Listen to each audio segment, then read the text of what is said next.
Alright guys, आज हम बात करेंगे कि what is the life cycle of a candidate और a consultant when he comes to USA on as a student.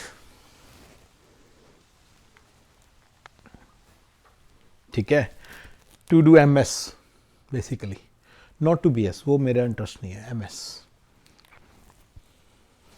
To do MS, जब बंदा एमएस करने आता है तो क्या होता है?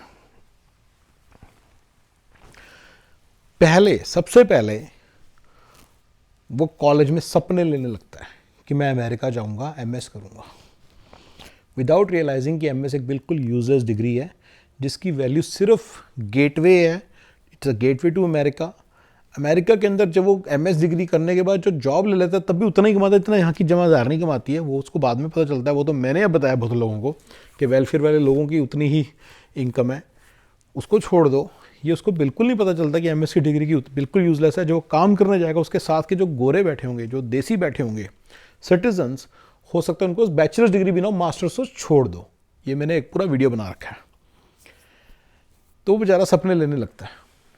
तो मैं सारा एम्फोसिस लाइफ साइकिल पे डालूंगा और थोड़ा थोड़ा इम्पैक्ट पे, पर वो किस प्रॉब्लम्स के थ्रू जाता है, किन हुप्स के थ्रू जाता है, वो सारी बातें करेंगे हम।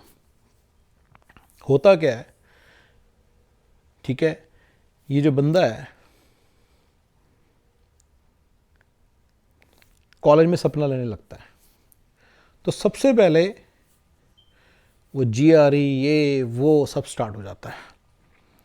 फिर वो वीज़ा अप्लाई का स्टार्ट हो जाता है, एप्लीकेशन स्टार्ट हो जाती हैं। इसमें पैसा बहुत लगता है। ये देश आपका पैसा बहुत खींचता है।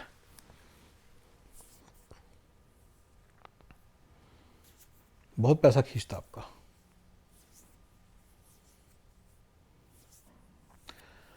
एनीवे, तो आप एमएस करने के लिए फाइनली आपका वीज़ा लग जाता है। मल्टीपल टाइम रिजेक्ट होता है, फिर सिलेक्ट हो जाते हो आप।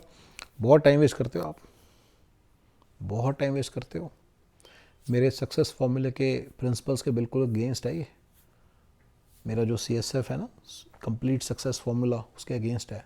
और कंप्लीट सुपर सक्सेस फार्मूले के भी अगेंस्ट है। पता नहीं अब कैसे कर देते हो 2-3 साल पर बाद, और आगे जाके MSB में भी टाइम बर्बाद करोगे। Whereas you could be creating lot of assets जो आपको इनकम दें, जो आपको आपकी स्टैंडिंग बनाए। आपको ये सब पता ही नहीं है। और एक और बात बताऊं, आप तो एमएस करने निकल पड़ते हो, ये करने निकल पड़ते हो। I know some people who have huge standing in Chandigarh. जब मैंने उनसे पूछा भी यार बच्चे को बढ़ाओ, आगे बढ़ाओ, कहता कि आगे क्या बढ़ाना है, ऑलरेडी आगे बढ़ा हुआ है। 2 शोरूम है हमारे, तीसरा शोरूम लेने की सिखा रहे हैं। कैसे लेते हैं शोरूम, एवेल्यूएट कैसे करते हैं, कहाँ लेना है शोरूम, वो सिखा रहे हैं इसको। बहुत आगे जाएगा। जो बंदा ये कर रहा है, मेरे वीडियोस में आएगा, सारे कंपैरिजंस आएंगे। जो बंदा ये कर रहा है वो सबसे ज़्यादा सुपर स्मार्ट है, अपर मिडिल क्लास लाइफस्टाइल जी रहा है और अपर मिडिल क्लास लाइफस्टाइल जीता रहेगा। जो बंदा यहाँ आ रहा है उसके बारे में हमारी बात चलने वाली है अभी। तो एनीवे, एमएस करने के लिए फाइनली यहाँ आ जाता है। काफ़ी सारे पैसे भी उसने लगा दिए, टिकट, एयर टिकट से लेके, फीस से लेके सारा उसने पैसा और इकट्ठा करके अपने कॉलेज में भी दिखाया। इतना हेडेक, इतना सारा कुछ, बंदे का सारी एनर्जी फूक देते हैं ये लोग इस पूरे प्रोसेस में। It takes away all your energy and then eventually you come here, right.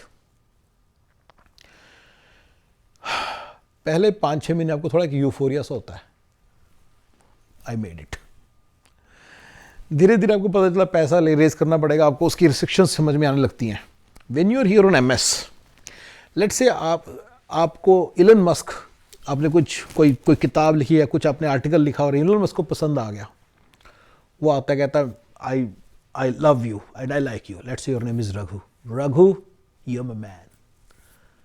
तो ये जो रघु है, ये पंख फैला के उड़ के एलन मस्क के तरफ चला जाएगा, ये वहीं पे छटपटाता रह जाएगा।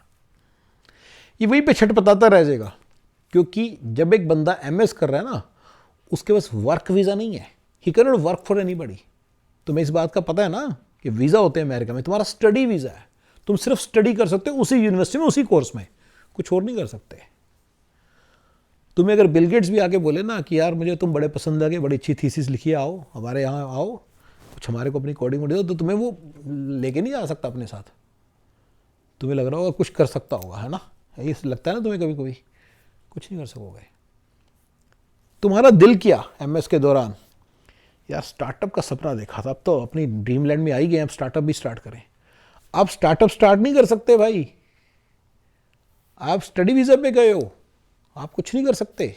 आपको सिर्फ स्टडी करनी है, और देश ने पूरे प्लान के साथ प्लानिंग की है कि भी एक बंदा लाएंगे इंडिया से, वो पहले 2 साल में पैसे देगा।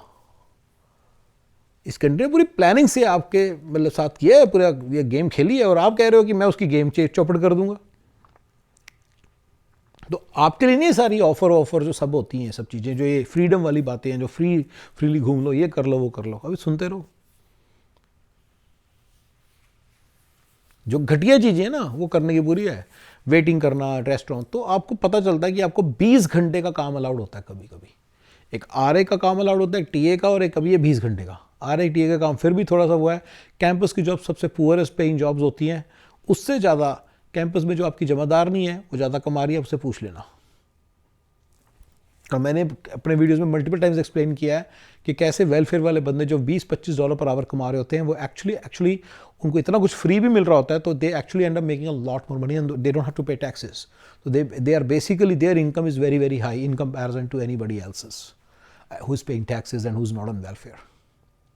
वो तो मैंने आपको सारा एक्सप्लेन किया हुआ है। अरे भाई क्या होता है, तो आप $15 कमा रहे होते हो, अभी भी आपको यूफोरिया थोड़ा बहुत होता है, क्योंकि आप लगता है कर तो एमएस रहे हो ना, हायर एजुकेशन ले रहे हो। देखिए एजुकेशन और डिग्री में फ़र्क होता है। एजुकेशन तो भगवान की दया से इस वक्त मेरी हो रही है आपको बताने से, आपकी हो रही है मेरी सुनने से, और जो आप मुझे कमेंट लिखोगे उससे मेरी एजुकेशन होगी। एजुकेशन तो जब मैं कुछ बोल नहीं रहा ना, चुपचाप यहाँ बैठा मेरी तब भी हो रही है, मैं तब भी एजुकेशन ले रहा हूँ अपने चारों तरफ से।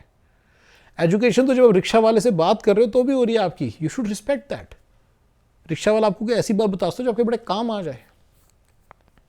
मैं मटेरियल बेनिफिट की भी बात कर रहा हूँ और फिलोसॉफिकल बेनिफिट की भी बात कर रहा हूँ। और फिलोसॉफिकल बेनिफिट एक बहुत बड़ी एजुकेशन है भाई, छोटी मोटी बात नहीं है। आप 21 साल के 20 साल के आप रिक्शा में जा रहे हो, रिक्शा वाले ने आपको कोई बात बता दी जो आपके काम आ सकती है, वो 45 साल का रिक्शा वाला है, आपके किसी काम आ सकती है, वो आपको ऐसा फ़ायदा कर जाएगा, आपकी डिग्री भी नहीं उतना फ़ायदा करेगी आपको।